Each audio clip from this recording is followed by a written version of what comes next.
बिल्किस बानो, ये वो नाम है जो इन दिनों चर्चा में आ गया है। जी हाँ, हम उन्हीं बिल्किस बानो की बात कर रहे हैं जो अपने परिवार के साथ साल 2002 में कुछ हैवानों की दरिंदगी का शिकार हुई थी और अब साल 2022 में 15 अगस्त को उम्र कैद की सजा काट रहे उन 11 दोषियों को रिहा कर दिया गया, जिसके बाद उन दोषियों की रिहाई पर देश भर में सवाल उठाए जा रहे हैं और इसी के खिलाफ सुप्रीम कोर्ट में याचिका दायर की गई, जिस पर सुनवाई के लिए एससी ने केंद्र और गुजरात सरकार को नोटिस भेज दिया है और अब 2 हफ्ते बाद इस पर सुनवाई होगी। लेकिन अभी भी कुछ लोग ऐसे हैं जो जानना चाहते हैं बिल्किस बानो की पूरी कहानी। उन्हीं लोगों के सवालों के मद्देनज़र हम आपके लिए पैंकर न्यूज़ की खास पेशकश पैंकर स्पेशल रिपोर्ट में लेकर आए हैं बिल्किस बानो और उनके केस से जुड़ी कुछ ज़रूरी बातें। नमस्कार, मैं पिंकी सहगल, आप देख रहे हैं पैंकर न्यूज़। तारीख थी 3 मार्च साल 2002।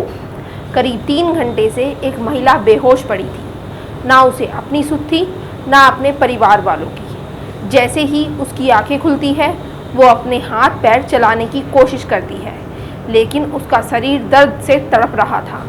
वो किसी तरह से उठकर बैठ तो जाती है, लेकिन जैसे ही वो अपने आसपास के दृश्य को देखती है, उसकी रूह कांप उठती है। उसके चारों तरफ खून से लथपथ लाशें पड़ी होती हैं।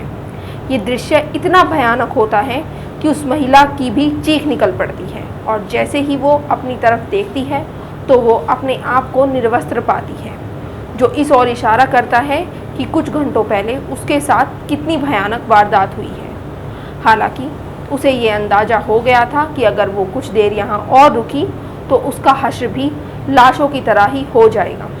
इसलिए वो आनन फानन में बिना कपड़ों के ही रोते चिल्लाते हुए वहाँ से भागने लगती है। कुछ दूरी पर जाने के बाद उसे एक आदिवासी महिला का मकान मिलता है और वो पहनने के लिए कपड़े मांगती है। इसके बाद आगे चलकर उसे एक होमगार्ड दिखाई देता है, जिसकी मदद से बिल्किस बानो लीमखेड़ा थाने में शिकायत दर्ज कराने पहुंची। वहां पुलिस कांस्टेबल सोमाभाई गौरी मौजूद थे। हालांकि बाद में सोमाभाई गौरी को भी दोषियों को बचाने के आरोप में 3 साल की सजा दी गई थी। बिल्किस बानो को गोधरा रिलीफ कैंप में रखा गया था। इसके बाद अस्पताल में उनका मेडिकल टेस्ट कराया गया, लेकिन इसके बाद इस घटना की जानकारी पूरे राज्य और फिर पूरे देश और विदेश में भी फैल गई। बिल्किस बानो का मामला राष्ट्रीय मानवाधिकार आयोग पहुंचा और फिर सुप्रीम कोर्ट ने मामले में सीबीआई जांच का आदेश दिया। चलिए अब आपको 2002 में हुई उस पूरी घटना के बारे में बताते हैं। साल 2002 में गुजरात में दंगे भड़के तो वहां रहने वाले तमाम लोग दंगों से बचने के लिए प्रदेश छोड़कर जाना चाहते थे। इन्हीं लोगों में बिल्किस बानो और उनका परिवार भी शामिल था। बिल्किस बानो गुजरात के दाहोद जिले के रणधीकपुर नाम के गांव की रहने वाली हैं। उनके परिवार में 3 साल की बेटी समेत 15 सदस्य थे, जो किसी सुरक्षित स्थान पर जाने की कोशिश कर रहे थे। 2002 दंगों के समय बिल्किस 5 माह की गर्भवती भी थी। अब जानते हैं दंगे में बिल्किस बानो के साथ हुआ क्या था। इस मामले में दायर चार्जशीट के मुताबिक 3 मार्च को जब बिल्किस बानो अपने परिवार और कई परिवारों के साथ किसी सुरक्षित जगह की तलाश में छप्परबाड़ गांव पहुंची तो 20-30 लोगों ने उन पर हमला कर दिया। लाठी डंडे और जंजीरों से उन्हें पीटने लगे। इस हमले में बिल्किस के परिवार के 7 लोगों की मौत हो गई। इतना ही नहीं, बिल्किस बानो और 4 महिलाओं के साथ शारीरिक दुष्कर्म किया। बिल्किस की मां का भी रेप किया गया। मरने वालों में बिल्किस की 3 साल की बेटी भी शामिल थी। इस दिल दहला देने वाले अपराध पर सुप्रीम कोर्ट ने सीबीआई जांच के आदेश जारी किए। इस मामले में बिल्किस बानो को धमकियां मिली, उन्हें कई बार घर बदलने पड़े, पोस्टमार्टम रिपोर्ट बदली गई, लेकिन बिल्किस ने न्याय की लड़ाई जारी रखी। सीबीआई के हाथ में केस आया तो मामले की दोबारा जांच शुरू हुई। 21 जनवरी 2008 में सीबीआई की विशेष अदालत ने 11 दोषियों को सामूहिक बलात्कार और बिल्किस के परिवार के साथ सदस्यों की हत्या का दोषी मानते हुए आजीवन कारावास की सजा सुनाई। सीबीआई की विशेष अदालत के फैसलों को मुंबई हाई कोर्ट ने भी बरकरार रखा।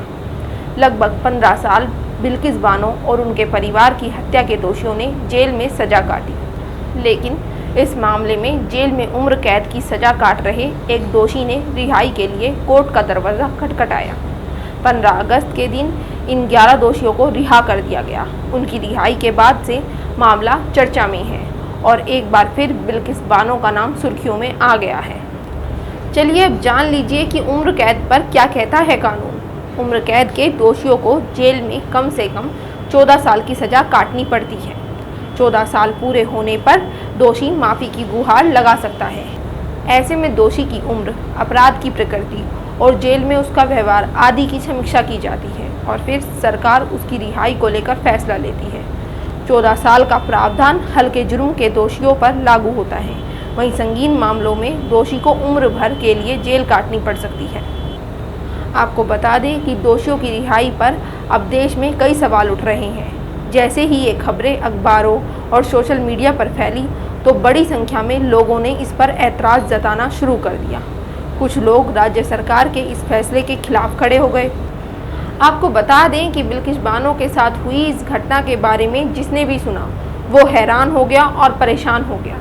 इस खबर में फिलहाल इतना ही। देश की तमाम खबरों से जुड़े रहने के लिए सब्सक्राइब करें पैंकर न्यूज़ को।